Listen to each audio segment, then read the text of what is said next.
que toi. Soyez bénis, vous qui nous suivez ce matin, cette nuit, ce soir. Tout dépend du moment auquel vous êtes branchés à notre chaîne YouTube. Apôtre Marcel Momat, à l'ère du salut, nous sommes dans notre tranche évangélique. Que le Seigneur nous bénisse. Vous savez que nous prêchons le salut intégral. Le salut intégral, c'est les deux missions que Jésus est venu accomplir sur la terre. Jésus n'est pas venu seulement nous donner la vie éternelle. Il est venu aussi nous donner la victoire sur les réalités du monde. C'est mieux d'avoir la vie éternelle, mais dans le monde ici, il y a des réalités qui peuvent t'empêcher de vivre comme un enfant de Dieu. Jean chapitre 3, le verset 10, le verset 16, Dieu a tant aimé le monde, il a donné son Fils afin que quiconque croit ne périsse point, mais qu'il ait la vie éternelle. La vie de Jésus nous donne la vie éternelle. La personne de Jésus, sa vie, nous donne la vie éternelle. Maintenant, Jean chapitre 10, le verset 10, le diable ne vient que pour détruire, il ne vient que pour tuer, il vient pour voler. Il a détruit plusieurs, il a volé dans la vie de plusieurs. Le diable a tué plusieurs, ok? Il détruit, il vole, il tue. La Bible dit afin de ne pas donner l'avantage au diable, car nous n'ignorons pas ses desseins. Le diable travaille chaque jour. Mais le Fils de Dieu est venu nous donner la vie et la vie en abondance. C'est-à-dire quand le diable vient détruire, Dieu vient donner la vie, ok? Quand le diable vient tuer, Dieu vient donner la résurrection. C'est ça la deuxième mission. Et cette deuxième mission, le deuxième salut, nous l'avons par le nom de Jésus. Nous n'avons aucun autre nom qui nous a été donné par lequel nous sommes sauvés. Le nom de Jésus, c'est un nom puissant.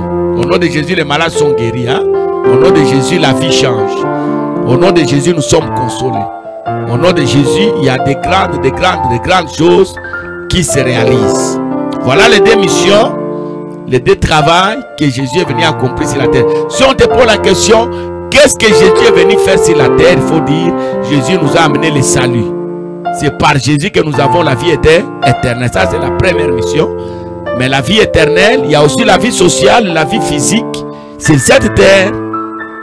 Nous confrontons au combat. Le combat existe, c'est les réalités du monde. La nature est là. La nature nous impose parfois l'opposé de ce que Dieu veut que nous soyons. Et nous vaincons, nous gagnons uniquement par le nom de qui? Le nom de Jésus. Que le Seigneur nous bénisse. Nous avions commencé à parler de la famille dans cette série d'enseignements. Le premier jour, je vous ai parlé de l'introduction de l'importance de la famille. Deuxième jour, je vous ai dit que la famille était une institution divine. Troisième jour, je vous ai parlé comment la famille, c'était le berceau de la visitation. Dieu nous visite à travers la famille. Aujourd'hui, j'aimerais que nous vous parlions que Dieu nous identifie par rapport aux familles. C'est par rapport aux familles que Dieu nous identifie. D'ailleurs, c'est par rapport aux problèmes de famille que Dieu a accepté que nous puissions naître dans ces familles-là. Donc, ton importance dans cette famille a été définie par Dieu lui-même. Ok? Dieu savait ce que tu vas représenter ou ce que tu représentes pour ta famille. Prenons le livre de Juges, chapitre 6, le verset 16. Le verset 15. Le verset 15. C'est l'histoire de Gédéon. Le peuple juif, bien-aimé dans le Seigneur, souffre. On les impose une vie terrible par les Madianites. La réalité de ta famille, c'est aussi la réalité d'autres familles. Mais les autres ont travaillé et aujourd'hui ils ont le salut. Ils témoignent, la vie change, les gens sont bénis, les gens craignent Dieu. Bien-aimé dans le Seigneur, parce qu'il y a quelqu'un qui est né dans cette famille-là. Est-ce qu'aujourd'hui tu peux aussi dire, je suis la personne que Dieu a suscité pour que ma famille obtienne la délivrance? Et la délivrance spirituelle, la délivrance matérielle, mais pourquoi pas la délivrance morale? Quand vous lisez la parole, la Bible dit lorsque Israël s'aimait, Madia venait pour ravager. Les Madianites venaient, ils prenaient. Les gens travaillent. Matthias vient prendre. Les gens travaillent. Et Israël a connu une vie de souffrance. Vous n'avez pas idée. Gloire soit rendue à Dieu parce que Dieu a compris les problèmes d'Israël et Dieu a suscité quelqu'un dans cette famille. Israël en Égypte, Dieu a entendu les cris, Dieu a vu les souffrances de ce peuple-là. Dans cette famille-là, Dieu suscite quelqu'un. Il suscite Moïse. C'est par rapport aux problèmes de nos familles que Dieu nous identifie. Les talents que Dieu t'a donnés, les grâces que Dieu t'a données, les capacités que Dieu t'a données, bien aimé dans le Seigneur, c'est pour sauver ta famille. Comment tu peux te réjouir, bien aimé dans le Seigneur? Une famille de 12 personnes, de 15 personnes, de 3 personnes, tous au village, tu es le seul qui vit en vie. Aucun n'a fait l'université, tu es le seul qui a fait l'université. Je le disais, il y a un souper à l'église. Comment tu peux être content dans ta famille, tu es le seul sauvé. Donc tu es le seul qui connaît Dieu, le seul qui va à l'église toi-même. Tous les autres là, ce sont des bandits, les ivrognes, les impudiques, les escrocs, les kourounas. Et même quand tu prêches à la chaîne, tu dis voilà, dans ma famille, je suis le seul sauveur. C'est ça, tu crois que c'est ça la gloire. Mais Dieu t'a identifié. Il t'a donné la grâce d'évangéliser. Il t'a donné la grâce des miracles pour sauver aussi ta famille. C'est par rapport à ta famille que Dieu t'a identifié. Et quand vous lisez la Bible dit que Israël a souffert. Personne n'avait la capacité de sauver Israël. Dieu ne peut sauver mieux qu'en passant par nos familles. Quelqu'un peut dire amen? Dieu peut bien travailler, c'est lorsqu'il prend quelqu'un. Vous savez, même Dieu, en sauvant l'humanité, il a pris notre condition. Il a fait ce que nous sommes là, ce qu'il est devenu. Parce qu'il a compris que si je ne prends pas la nature de l'homme, ça sera très difficile de sauver l'homme. Israël, bien-aimé, vivait la souffrance. Vous n'avez pas idée. C'est comme ça, à partir de la famille d'Israël, Dieu va aller identifier un homme qu'on appelle qui? Gédéon, vaillant héros.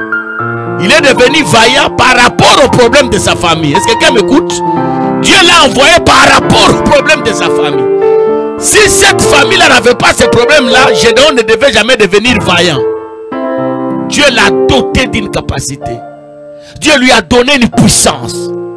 Dieu a donné à Gédéon une force particulière. Pour qu'il fasse quoi? Pour qu'Israël, bien aimé dans le Seigneur, puisse sauver son peuple. Nous lisons la parole. Gédéon lui dit: ah mon Seigneur, avec quoi délivrai-je Israël? Voici ma famille, bien aimée dans le Seigneur, est la plus pauvre. Oui, Dieu savait que la famille est pauvre. C'est pourquoi il t'a identifié toi. Il t'a doté d'une richesse pour que tu fasses un travail. Et à Manassé, je suis le plus petit de la maison de mon père. Par rapport à toutes ces réalités-là, Dieu va identifier Gédéon. Par rapport à toutes ces réalités-là, Dieu va aller faire quoi? Il va aller identifier Joseph dans la vie de Jacob. Par rapport à toutes ces réalités-là, bien aimé dans le Seigneur, qu'est-ce que Dieu va faire? Il va aller identifier la femme samaritaine à côté du puits. Et c'est cette femme-là qui va aller dans la ville, qui va aller dire aux nations: je viens de rencontrer quelqu'un. Est-ce que quelqu'un m'écoute? Est-ce que quelqu'un m'écoute? Bien-aimé dans le Seigneur, ce que tu es là, c'est parce que tu as compris que ta famille n'en avait pas. C'est pourquoi Dieu t'a donné ça. Il t'a donné ce talent. La grâce est là. C'est pour que ta famille en bénéficie. Aujourd'hui, nous avons beaucoup de problèmes dans nos familles. Vous savez pourquoi nous avons beaucoup de problèmes? Parce que nos frères ne savent pas identifier ce que nous sommes. Ils ne veulent pas comprendre ce que Dieu nous donne. La famille de Joseph n'avait jamais compris ce que Joseph était. Jamais. C'est pourquoi ils ont créé des problèmes. Ils l'ont malmené. Heureusement, ce garçon-là n'avait jamais lâché prise. Hein? Malgré tout ce qu'il a eu comme problème, il savait que je suis investi d'une mission. Il savait que je suis investi d'une mission. Il savait ça. Ses frères l'ont vendu.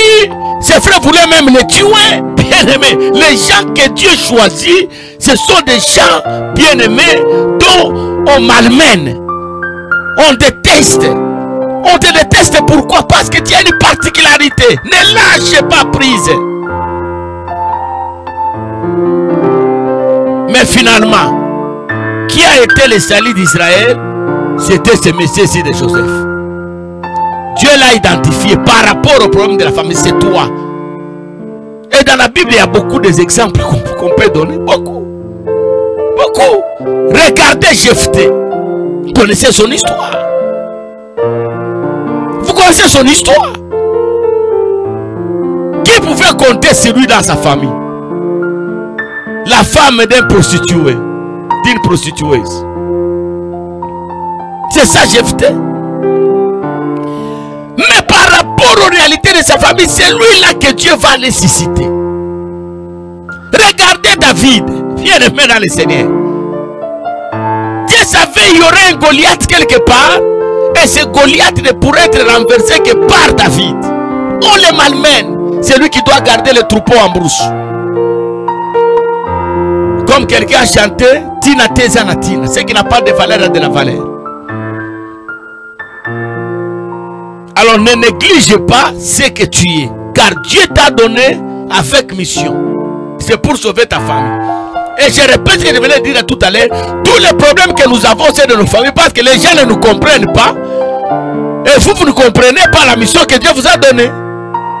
Parce que si vous comprenez la mission que Dieu va vous donner, vous n'allez pas, bien aimé, vous fier au comportement diabolique qui est au sein des membres de vos familles dans leur tête. Vous allez comprendre que non, moi j'ai une mission que je dois accomplir coûte que coûte. Quel que soit le prix, je dois. Je dois. Alors nous insistons beaucoup. Dieu nous identifie par rapport à nos familles. Mais ma famille, c'est la plus petite, la plus pauvre à Manassé. Non seulement elle est petite, qui va nous accepter nous? Mais elle est aussi pauvre. Qu'est-ce que moi j'ai à donner? C'est toi.